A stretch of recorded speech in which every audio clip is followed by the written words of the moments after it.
Good morning. Good morning my lovely students. How are you? إن شاء الله تكونوا بألف خير يا حلوين. Today with science بدنا نعمل revision عن our lesson يلي أخدناه this week. So our lesson هو this week كان عم يحكي عن domestic and wild animals. First خلينا نبلش نتذكر domestic animals. Domestic animals يعني الحيوانات الأليفة يلي بتعيش حدنا ومعنا.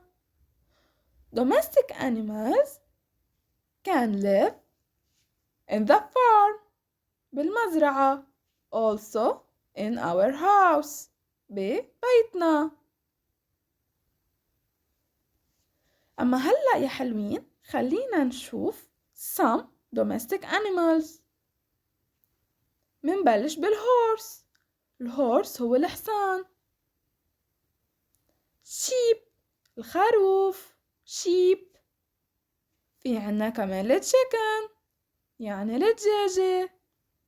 وكمان الكاو يعني البقرة. وأكيد في كتير وكتير غيرهم.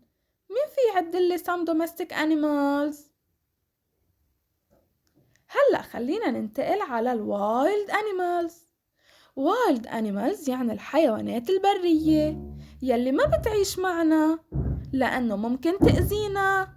So هي بتعيش بالforest بالغابة or بالجنجل.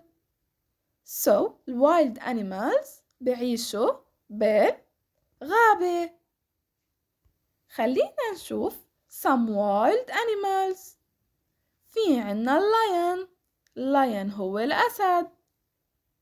الأسد بعيش in the forest so هو wild animal. في عنا المونكي يعني القرد أو الثعبان. وكمان الكروكودايل والغوريلا وغيرهم كتير. كمان مين في عدلي some wild animals.